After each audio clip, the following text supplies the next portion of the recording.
या ठिकाणी लोकसभेला मोदीजी आले, या ठिकाणी माळशिरसमध्ये नरेंद्रजी मोदीजी आले रणजित निंबाळकरांच्या प्रचाराला. त्यावेळेस हे रणजितसिंह मोहिते पाटील घरामध्ये बसले होते. ज्यावेळेस देवेंद्रजी फडणवीस साहेब या ठिकाणी खासदार साहेबांच्या प्रचाराला अकलूजच्या विजय चौकात आले, त्यावेळेस हे रणजितसिंह मोहिते पाटील घरात बसले होते.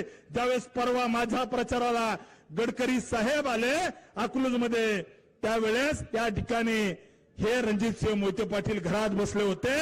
आणि आता भाजप नेत्यांच्या दारात नाक घासत म्हणतात की मी तुमचाच आहे. हे नाही चालणार, ही डबल ढोलकी चालणार नाही. राजीनामा घ्यायचा नसतो, थोडी लाज शिल्लक असली तर राजीनामा द्यायचा असतो. लाज शिल्लक असली तर या मंचावरून, मार्कडवाडीच्या मंचावरून मी रणजितसिंह मोहिते पाटलाला सांगतो, थोडी जनाची नाही मनाची लाज शिल्लक असेल तर राजीनामा देऊन टाका, राजीनामा देऊन टाका. कारण तुम्ही भाजपच्या विरोधात काम केलंय. नरेंद्र मोदी पंतप्रधान होऊ नयेत, अमित शहा गृहमंत्री होऊ नयेत म्हणून रणजितसिंह मोहिते पाटलाने भारतीय जनता पार्टीच्या विरोधात काम केलंय. त्याच्यामुळे थोडी लाज शिल्लक असेल तर तुम्ही राजीनामा द्या.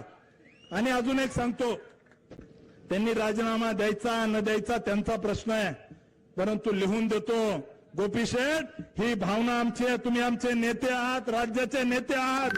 तुम्ही फडणवीस साहेबांना सांगा की गद्दाराला माफी नको. या ठिकाणी जी गद्दारी भारतीय जनता पार्टीशी या रणजितसिंह मोहिते पाटलाचं राजकारण संपलं होतं, या ठिकाणी हे थापीला लागले होते, त्यांना आमदारकी देण्याचं काम देवेंद्र फडणवीस साहेबांनी केलं. या ठिकाणी शंकर कारखान्याचं जे धुराडं पेटलंय ते देवेंद्र फडणवीस साहेबांनी 113 कोटी रुपये दिले म्हणून पेटलंय. आणि त्यांनी आपल्याशी गद्दारी केली आहे. तुम्ही फडणवीस साहेबांना सांगा की गद्दारांना माफी करायची नाही. मी साहेबांच्या कानावर टाकलंय.